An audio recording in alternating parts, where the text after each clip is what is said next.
Welcome to the Prayagraj institute.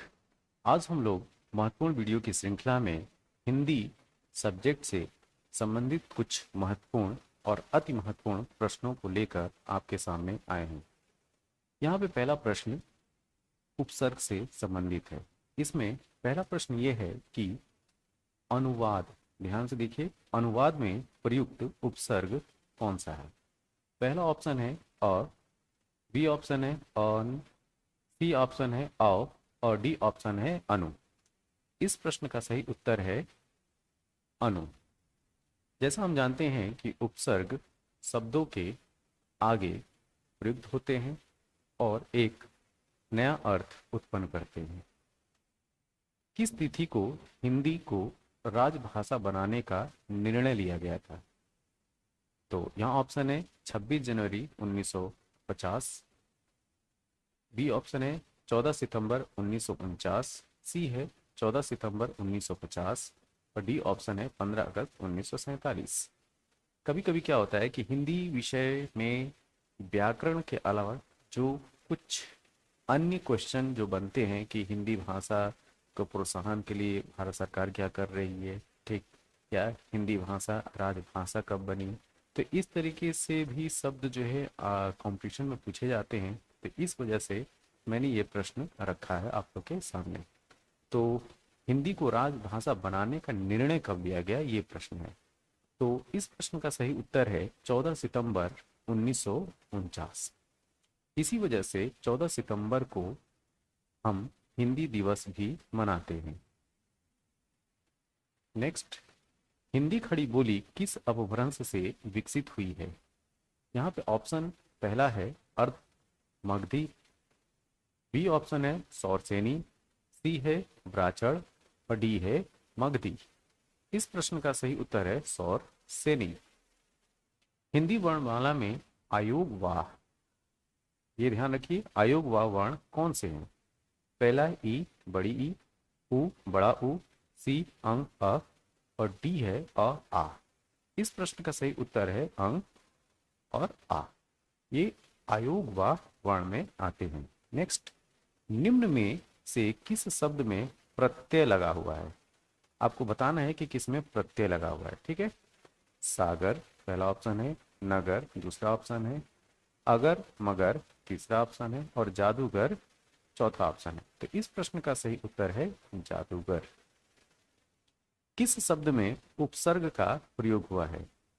पहला option है उपकार, दूसरा ऑप्शन है लाभदायक, सी ऑप्शन है पढ़ाई और डी ऑप्शन है अपनापन।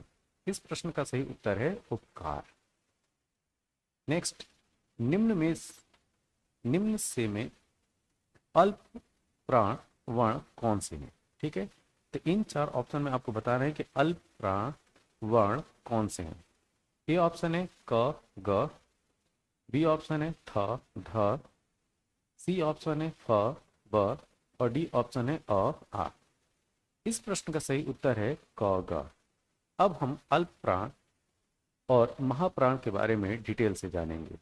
देखिए, अल्प प्राण व्यंजन कौन से होते हैं? तो ऐसे व्यंजन जिनको बोलने में कम समय लगता है, ध्यान दीजिए, जिनको बोलने में कम समय लगता है और बोलते समय मुख से कम वायु कम वायु निकलती है, उन्हें अल्प प्राण व्यंजन कहते हैं।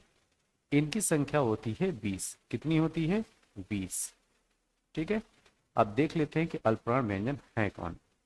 तो क ग अंग, च ज य, ट ड ड़ ड, त द न, प ब म, य र ल व। और अगर वर्ग के हिसाब से बोला जाए तो क वर्ग का पहला तीसरा और पांचवा अक्षर फर्स्ट, फर्स्ट थर्ड और फिफ्थ, 1 3 5। च वर्ग में भी सेम 1 3 5, ट वर्ग में भी 1 3 5 और त वर्ग में भी पहला तीसरा और पांचवा, प वर्ग में भी पहला तीसरा पांचवा। तो इस तरीके से टोटल क च ट 3 2 5, तो 5 या 15, 15 तो ये हो गए, ठीक है, क से लेके प वर्ग तक। चारों अंतस्थ व्यंजन भी अल्प प्राण में आते हैं, य र ल व, ठीक है। तो 15 प्लस 4 ये हो गए, और एक उच्छिप्त व्यंजन अंगा, ठीक है, अंगा। तो इस तरीके से 15 4 19 और एक टोटल 20 हो गए। तो याद कैसे रखना है कि हर वर्ग का जो है पहला, तीसरा और पांचवा अक्षर, इसके साथ में य र ल व अंतस्थ व्यंजन, और एक आता है उच्छिप्त व्यंजन जिसको अंगा बोलते हैं, ठीक है, इस तरीके से। अब हम बात करेंगे नेक्स्ट, महाप्राण व्यंजन। ऐसे व्यंजन जिनको बोलने में अधिक प्रयत्न करना पड़ता है और बोलते समय मुख से अधिक वायु निकलती है, उन्हें महाप्राण व्यंजन कहते हैं। इनकी संख्या 15 होती है। देख लेते हैं। ख, ग, छ, झ, ठ, ड, थ, ध, ह, भ। इनकी संख्या कितनी होगी? 2 2 4 2 6 2 8 2 10। ये हो गए 10 प्लस ढ 11 और श स स ह, ये हो गए 4।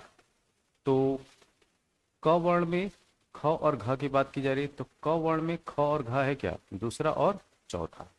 इसी तरीके से च वर्ण में छ और झ है, वो भी दूसरा और चौथा। त वर्ण में भी दूसरा और चौथा। त वर्ण में भी दूसरा और चौथा। प वर्ण में भी दूसरा और चौथा। तो इस तरीके से ये 10 हो गए। इसके साथ में ढ 11 एक मिला लिया तो, और स ह ये 4। तो टोटल कितने हो गए? 15। इनकी संख्या याद रखेगा। तो अल्प प्राण की संख्या कितनी? 20, ठीक है। और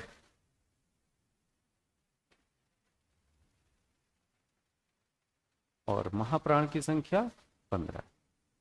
नेक्स्ट आते हैं, ब्रह्मास्त्र का सही संधि विच्छेद क्या है? ये मूवी भी आई थी, हो सके पेपर सेटर के दिमाग में यह आ जाए कि ब्रह्मास्त्र का जो है संधि विच्छेद ही पूछिए। तो इसका संधि विच्छेद होगा ब्रह्म प्लस अस्त्र। क्या? ब्रह्म प्लस अस्त्र। हिंदी में कृत प्रत्ययों की संख्या कितनी होती है, ये प्रश्न है। तो हिंदी में कृत प्रत्ययों की संख्या होती है 42। नेक्स्ट, कृदंत प्रत्यय किन शब्दों के साथ जुड़ते हैं? संज्ञा के साथ, कि सर्वनाम के साथ, कि विशेषण के साथ, कि क्रिया के साथ? इसका उत्तर है क्रिया के साथ। नेक्स्ट, बेइंसाफी में प्रयुक्त उपसर्ग क्या है? पहला है बे, बी है इन, सी है बेई, और डी है बेइन। तो इसका सही उत्तर है बे। नेक्स्ट, निम्न में से उपसर्ग रहित शब्द कौन से हैं? इसमें यह बताना है कि किसमें उपसर्ग लगा ही नहीं है। पहला ऑप्शन है सुयोग, बी है विदेश, सी है अत्यधिक, और डी है सुरेश। इस प्रश्न का सही उत्तर है डी, सुरेश। आते हैं नेक्स्ट, चिराई शब्द में प्रयुक्त उपसर्ग है। इसमें ऑप्शन है ची, बी है चीर, सी है यू, और डी है आई। इसका सही उत्तर है चीर। पुरोहित में उपसर्ग बताना है। तो पुरोहित में उपसर्ग में जो ऑप्शन दिए गए हैं, पुरस पहला, बी पुरा, सी पुरा, और डी है पुर। इस प्रश्न का सही उत्तर है पूरा। समास का शाब्दिक अर्थ होता है। यहाँ पे समास का शाब्दिक अर्थ बताना है। तो समास का शाब्दिक अर्थ होता है संक्षेप। ध्यान रखिएगा, संक्षेप। जिस समास में उत्तर पद प्रधान होने के साथ ही पूर्व तथा उत्तर पद में विशेषण विशेष का संबंध भी होता है, कौन सा समास कहते हैं?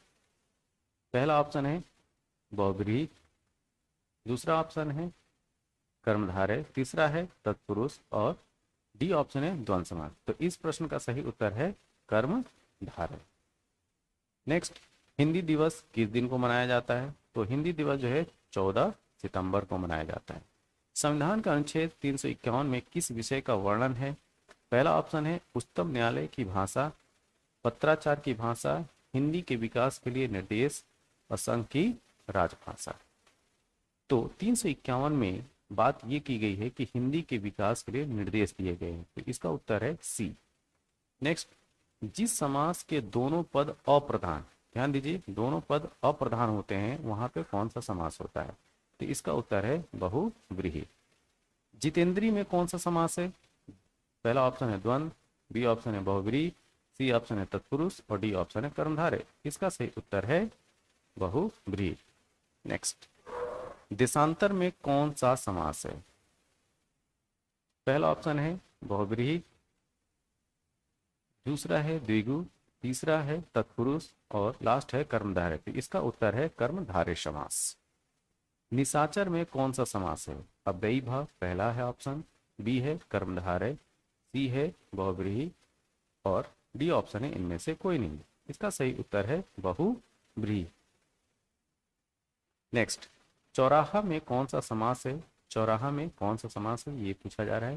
पहला ऑप्शन है बहुव्रीहि, बी ऑप्शन है तत्पुरुष, सी है अव्ययी भाव और डी है द्विगु समास।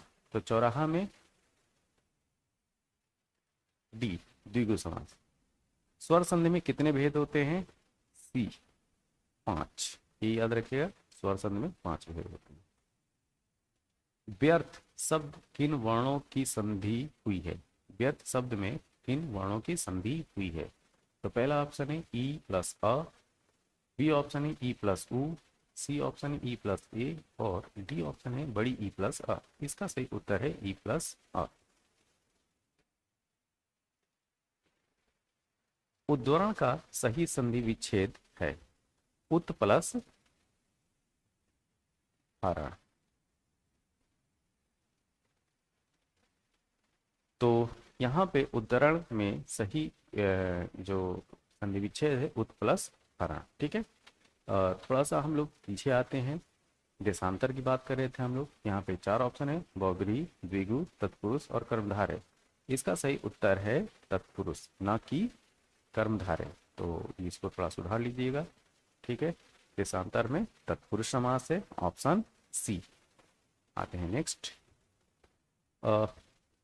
वर्णमाला कहते हैं वर्णों के संकलन को, शब्द गणना को, वर्णों के व्यवस्थित समूह को कि शब्द के समूह को। इसका ऑप्शन है सी, वर्ण के व्यवस्थित समूह को वर्णमाला कहते हैं। निम्न में से कंठ ध्वनियां कौन सी हैं? आपको बताना है कंठ ध्वनियां कौन सी है। य, र पहला ऑप्शन है, बी ऑप्शन है च, ज, सी ऑप्शन है ट, ड़ और डी ऑप्शन है क, ख। इसका सही उत्तर है क, ख। छ ध्वनि, ध्यान दीजिएगा, छ ध्वनि किसके अंतर्गत आती है? पहला ऑप्शन है घोष वर्ण, बी ऑप्शन है संयुक्त वर्ण, सी ऑप्शन है तालव्य और डी ऑप्शन है मूल स्वर। इसका सही उत्तर है संयुक्त वर्ण। हिंदी शब्दकोश के छ का क्रम, ध्यान दीजिएगा, हिंदी शब्दकोश के छ का क्रम किस वर्ण के बाद आता है?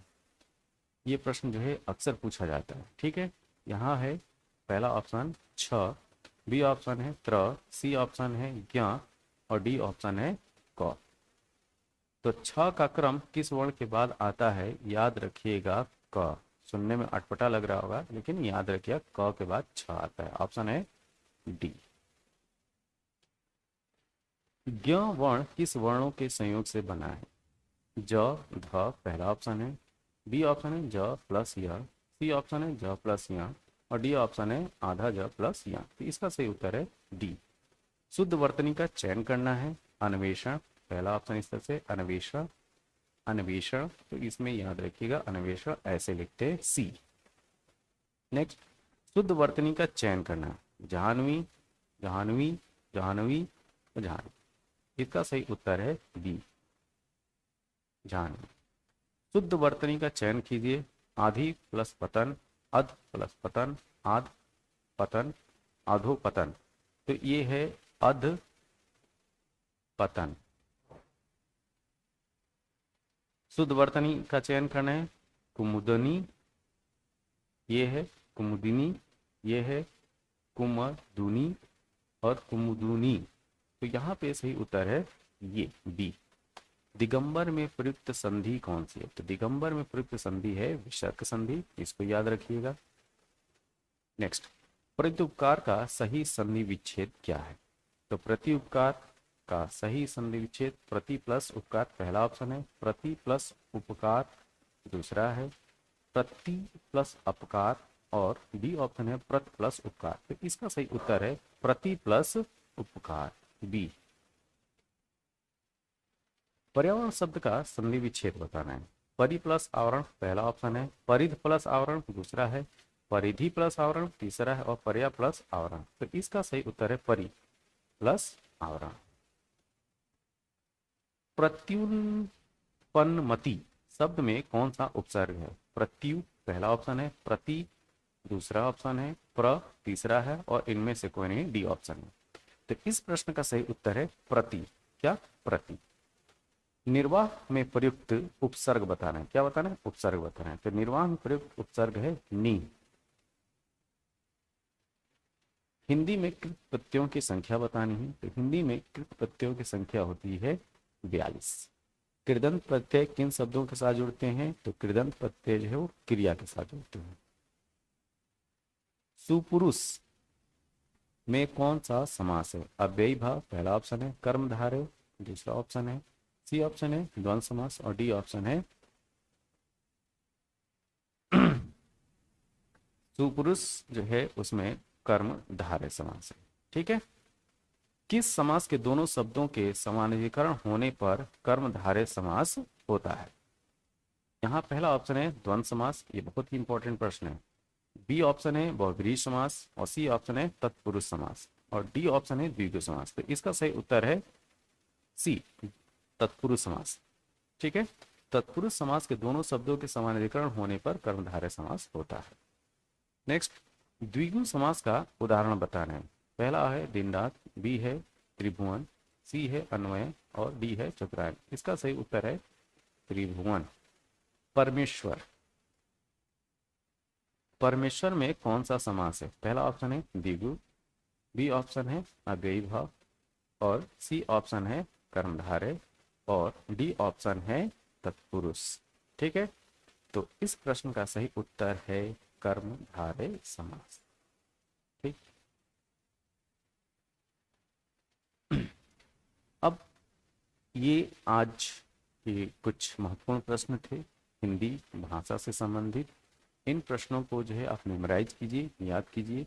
जहाँ त्रुटि हो तो उसको भी जो है कमेंट बॉक्स में ज़रूर बताइए, इसमें और क्या संशोधन किए जा सकते हैं। ठीक, आप ज़रूर कमेंट बॉक्स में बताइए।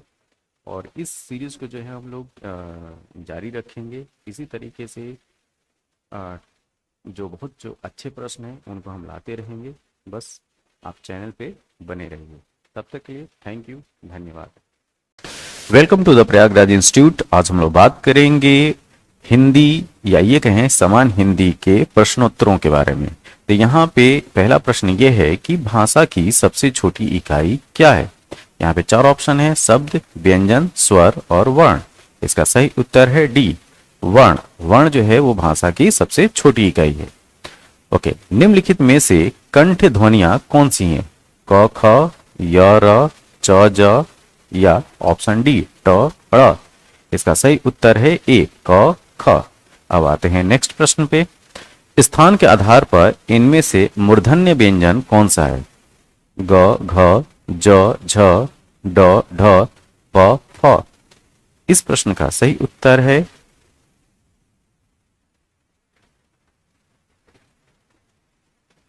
ड ढ। नेक्स्ट, निम्न में से नासिक के व्यंजन कौन सा है? श य ग ज। इस प्रश्न का सही उत्तर है य बी। नेक्स्ट, हिंदी वर्णमाला में ध्यान दीजिए, प्रश्न यह है कि हिंदी वर्णमाला में आयुग व वर्ण कौन से हैं? ठीक है, अ आ ई उ अंग अ। इसका सही उत्तर है डी अंग अ। अब आते हैं नेक्स्ट प्रश्न पे। नेक्स्ट प्रश्न यह है कि श स स ह कौन से व्यंजन कहलाते हैं? प्रकंपी, स्पर्शी, संघर्षी और स्पर्श संघर्षी। इसका सही उत्तर है सी संघर्षी व्यंजन।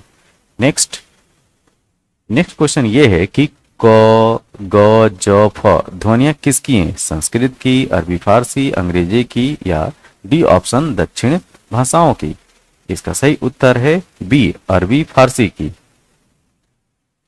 नेक्स्ट, हिंदी शब्दकोश ध्यान से इस प्रश्न को देखिए। हिंदी शब्दकोश के छ का क्रम किस वर्ण के बाद आता है? पहला ऑप्शन है क, बी है छ, सी है त्र और डी है ज्ञ। इस प्रश्न का सही उत्तर है क, ए ऑप्शन। नेक्स्ट क्वेश्चन, जिन शब्दों के अंत में अ आता है उन्हें क्या कहते हैं? अनुस्वार, अयोगवाह, अंतस्थ और डी ऑप्शन है अकारात। इसका सही उत्तर है डी। तो जिन शब्दों के अंत में अ आता है उन्हें हम अकारात कहते हैं। नेक्स्ट क्वेश्चन ये है, क्वेश्चन ये कि छ वर्ण किसके योग से बना है? क प्लस स, क प्लस च, क प्लस छ और क प्लस श।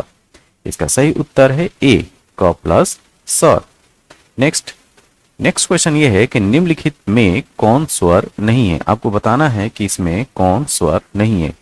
अ, उ, ए और य। इसका सही उत्तर है डी, य। अब आते हैं नेक्स्ट प्रश्न पे। तालव्य व्यंजन, आपको बताना है कि तालव्य व्यंजन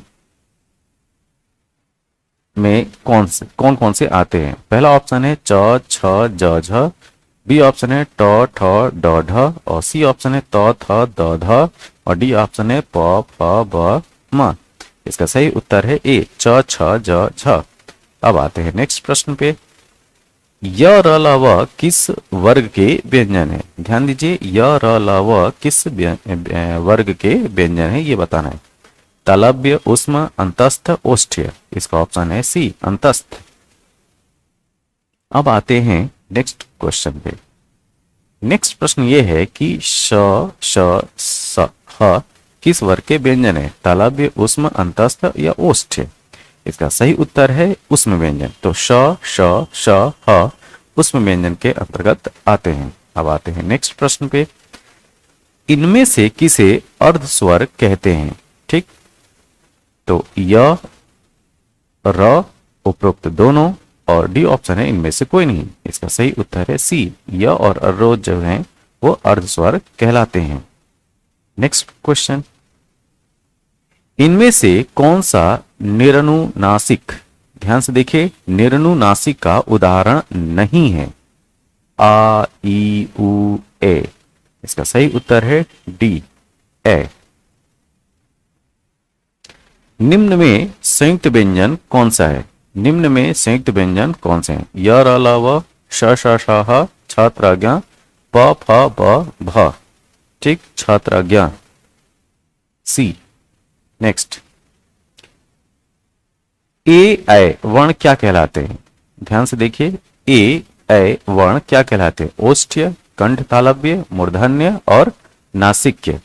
इसका सही उत्तर है बी, कंठ तालव्य।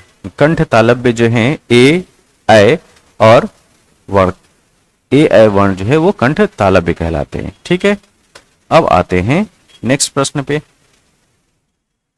निम्न में से महाप्राण कौन से हैं? आपको बताना है कि निम्न में से महाप्राण कौन से हैं? ख, घ, क, च, य, र, त, द।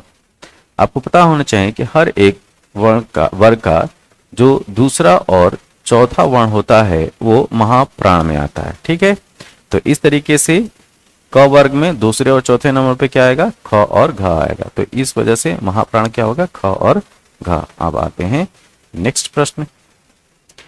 निम्न वर्ण में, ध्यान दीजिए, निम्न वर्ण में हलंत का प्रयोग किया जाता है।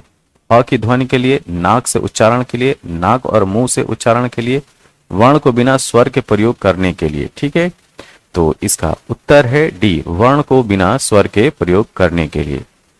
तो इस प्रकार यह वीडियो जो है वो समाप्त होता है। यह वीडियो आपको कैसा लगा? जैसा भी लगा हो कमेंट बॉक्स में जरूर बताइए। तब तक के लिए थैंक यू, धन्यवाद। Welcome to the Prayagraj institute. आज हम लोग अति महत्वपूर्ण वीडियो की श्रृंखला में एक और महत्वपूर्ण वीडियो की हम बात करेंगे। ये वीडियो संबंधित है हिंदी से संबंधित अति महत्वपूर्ण प्रश्नों से। तो यहाँ पे हिंदी, सामान्य हिंदी के कुछ अति महत्वपूर्ण एमसीक्यू हम आपके सामने लेकर आए हैं। इस क्रम में जो पहला प्रश्न है, पहला प्रश्न ये है कि समास का शाब्दिक अर्थ क्या होता है? यहाँ पे 4 ऑप्शन है। पहला ऑप्शन है संक्षेप, दूसरा है विस्तार, तीसरा ऑप्शन है विग्रह और डी ऑप्शन है विच्छेद। तो समास का शाब्दिक अर्थ होता है संक्षेप। इनमें से कौन सा अव्ययी भाव पद है? यहाँ पे आपको बताना है कि इनमें से कौन अव्ययी भाव पद है। यहाँ पहला ऑप्शन है गृहागत, बी है आचार कुशल, सी है प्रतिदिन और डी ऑप्शन है कुमारी। इस प्रश्न का सही जवाब है प्रतिदिन।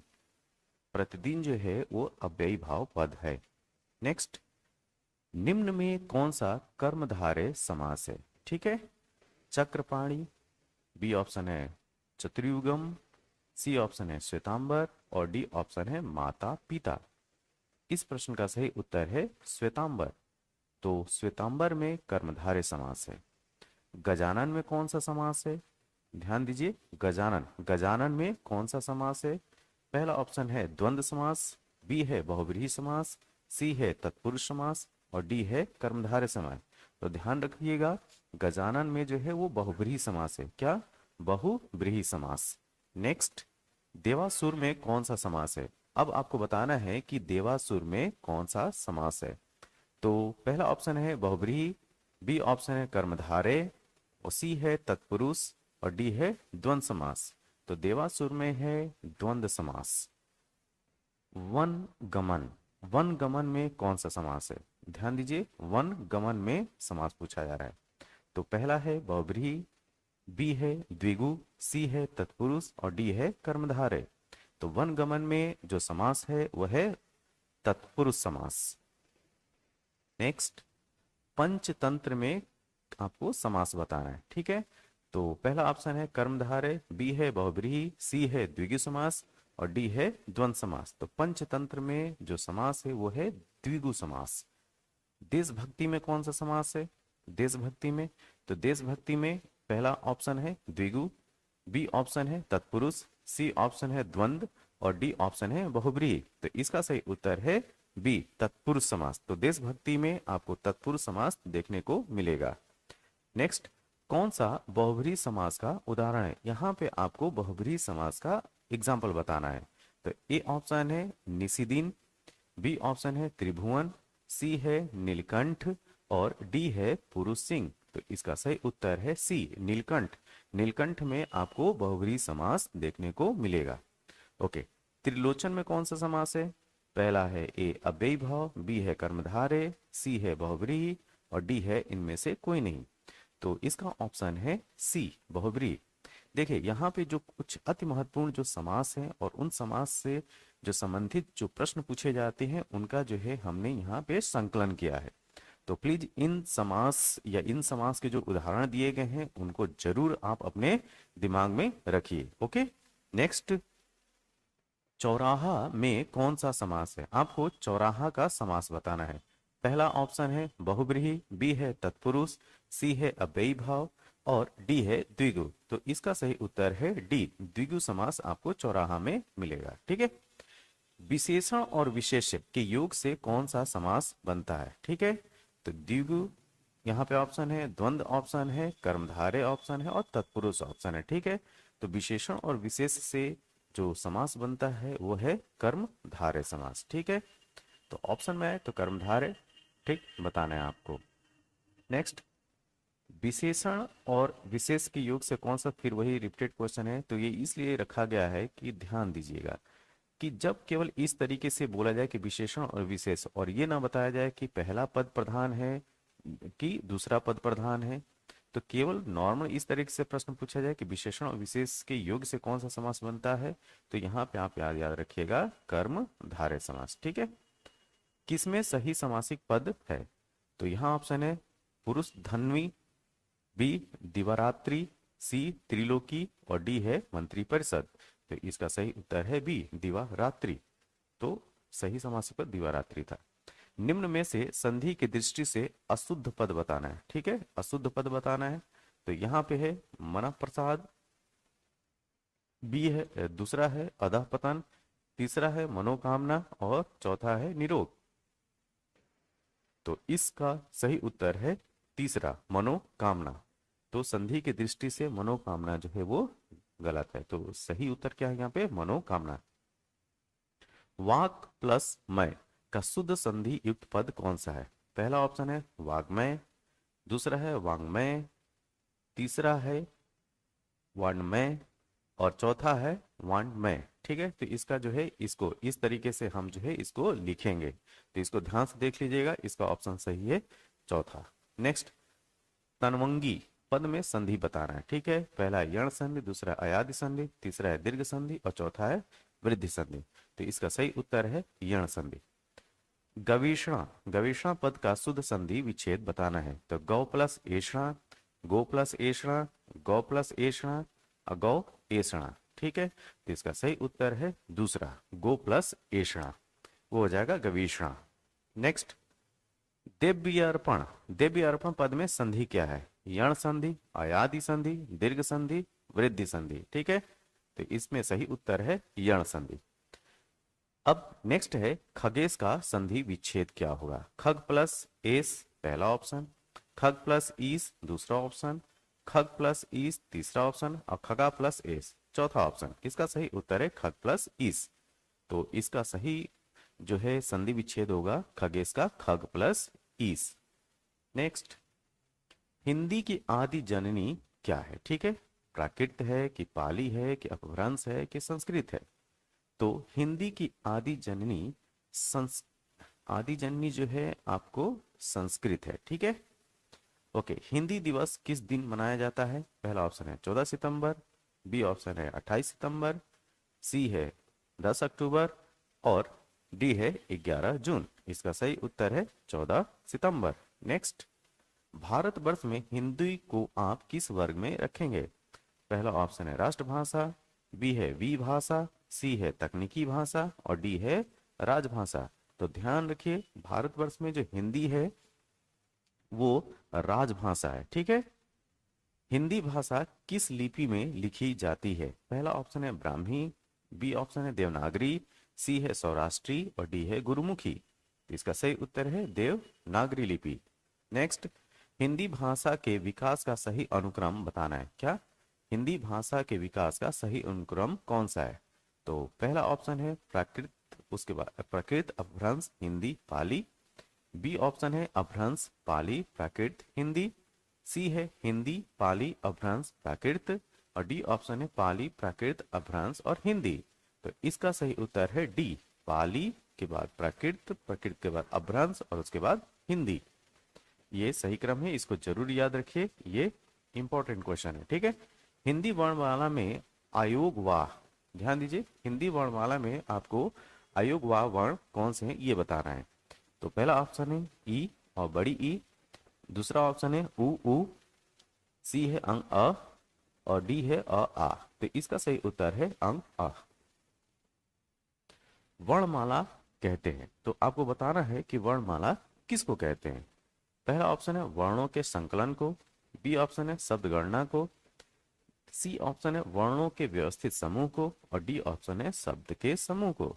तो वर्णमाला है सी ऑप्शन, वर्णों के व्यवस्थित समूह को हम लोग वर्णमाला कहते हैं। अच्छा, निम्न में से अल्प प्राण वर्ण कौन से हैं? ठीक है, तो पहला ऑप्शन है क ग, बी है थ ध, सी है फ भ और डी है अ आ। तो देखिए अल्प प्राण जो होते हैं वो होते हैं क वर्ग, च वर्ग, प वर्ग, ट वर्ग, इन सबके जो है पहला, तीसरा और पांचवा वर्ण होता है। ठीक है, तो इस प्रकार उत्तर क्या होगा? ए, क और ग। कौन सा अमानक वर्ण है? ठीक है, पहला ऑप्शन है घ, बी है म, सी है ध और डी है ख। तो अमानक वर्ण है म। ठीक है, बी ऑप्शन। स्वागत में प्रयुक्त संधि बताना है, मतलब कि स्वागत में कौन सी संधि प्रयोग हुई है। पहला ऑप्शन है दीर्घ संधि, बी ऑप्शन है व्यंजन संधि, सी है यण संधि और डी है वृद्धि संधि। तो इसका सही उत्तर है यण संधि। नेक्स्ट, निम्न शब्दों में से किस में स्वर संधि है? ठीक है, स्वर संधि बताना है। पहला है रजनीश, बी है तपोगुण, सी है सदाचार और डी है अतएव। तो इसका सही उत्तर है रजनीश, रजनीश में स्वर संधि है। अभिषेक का सही संधि विच्छेद बताना है। पहला ऑप्शन है अभि प्लस सेक, बी है अभि प्लस सेक, सी है अभि प्लस सेक और डी है अभि प्लस शेक। तो इसका सही उत्तर है ए, अभी प्लस सेक, वो हो जाएगा अभिषेक। ओके, यद्यपि में प्रयुक्त संधि का नाम बताना है। पहला ऑप्शन है अयादि, बी है यण, सी है दीर्घ, डी है गुण संधि। तो यद्यपि में प्रयुक्त जो संधि है वो है यण संधि। ठीक है, पवित्र का सही संधि विच्छेद बताना है। पौ प्लस इत्र, पौ प्लस इत्र, पो प्लस इत्र, और डी ऑप्शन है पौ प्लस इत्र। इसका सही उत्तर है पो प्लस इत्र, पवित्र। काव्योवर्मी, ये अक्सर इसका जो है वो संधि विच्छेद पूछा जाता है। ठीक है, काव्योवर्मी, तो काव्योवर्मी में सही संधि विच्छेद क्या है? काव्य प्लस उर्मी, का प्लस व्योर्मी, कवि प्लस उर्मी, और काव्य प्लस उर्मी। इसका सही उत्तर है काव्य प्लस उर्मी। निर्वाह में प्रयुक्त उपसर्ग बताना है। तो निर्वाह में कौन सा उपसर्ग है? नी, नी, नीरी या नीर। तो निर्वाह में जो प्रयुक्त उपसर्ग है नीर। ठीक है, डी। नेक्स्ट, धुंधला शब्द में प्रयुक्त प्रत्यय बताना है। तो पहला ऑप्शन है धुंध, बी है ला, सी है धुंध, और डी है इनमें से कोई नहीं। तो इसका सही उत्तर है ला। धुंधला में जो प्रयुक्त प्रत्यय है वो ला है। किस शब्द में उपसर्ग नहीं है? पहला है प्रभाव, बी है पराजय, सी है ओढ़ना, और डी है अपवाद। तो ओढ़ना में कोई भी उपसर्ग नहीं है। ठीक है, नेक्स्ट, स्पृश्य शब्द को विलोमार्थक बनाने के लिए किस उपसर्ग का प्रयोग होगा? ठीक है, तो पहला है अनु, बी है अ, सी है कु, और डी है नी। तो इसका सही उत्तर है बी, अ। ओके, एक और ये प्रश्न है, जिस समास के दोनों पद अप्रधान, ध्यान दीजिएगा, दोनों पद अप्रधान होते हैं वहां पर कौन सा समास होता है? पहला ऑप्शन है तत्पुरुष, बी है बहुब्रीहि, सी है द्वंद्व, और डी है द्विगु। तो इसका सही उत्तर है बहुब्रीहि समास। ठीक है, नेक्स्ट, निम्न में कौन यौगिक शब्द है? यौगिक शब्द बताना है। ठीक है, पहला ऑप्शन है पुस्तक, बी है विद्यालय, सी है योगी, और डी है लेखक। इसका सही उत्तर है बी, विद्यालय। विद्यालय एक यौगिक शब्द है, विद्या प्लस आलय। प्रयोग की नजर में सूक्ष्म अंतर व्यक्त करने वाले शब्द क्या कहलाते हैं? ध्यान से देखिए, प्रयोग की नजर में सूक्ष्म अंतर व्यक्त करने वाले शब्द क्या कहलाते हैं? पहला ऑप्शन है समानार्थक, बी है विपरीतार्थक, सी है प्रयोगात्मक, और डी है अनेकार्थक। तो ये है समानार्थक। विभावरी किस प्रकार का शब्द है? तद्भव शब्द है कि संकर शब्द है कि तत्सम शब्द है कि देशज शब्द है? तो विभावरी जो है एक तत्सम शब्द है। योग रूढ़ शब्द कौन सा है? घुड़सवार, नाक, पीला, लंबोदर। इसका सही उत्तर है लंबोदर। लंबोदर एक योग रूढ़ शब्द है। नेक्स्ट, नीचे दिए गए विकल्पों में तद्भव शब्द का चयन करना है। पहला ऑप्शन है मुंह, बी है प्रलाप, सी है मर्म, और डी है बैंक। इसका सही उत्तर है मुंह। जिस शब्द के कई सार्थक खंड हो सके उन्हें क्या कहते हैं? ध्यान से देखिए, जिस शब्द के कई सार्थक खंड हो सके उन्हें क्या बोलते हैं? पहला ऑप्शन है यौगिक, बी है मिश्रित, सी है रूढ़, और डी है योग रूढ़। इसका सही उत्तर है यौगिक। नेक्स्ट, कौन सा शब्द देशज नहीं है? पुष्कर, डिबरी, ढोर, पगड़ी। तो पुष्कर जो है वो देशज शब्द नहीं है। जिन शब्दों की उत्पत्ति का पता नहीं चलता उन्हें क्या कहा जाता है? तो पहला ऑप्शन है तद्भव, बी है संकर, सी है तत्सम, और डी है देशज। तो इसका सही उत्तर है डी। ठीक है, देशज।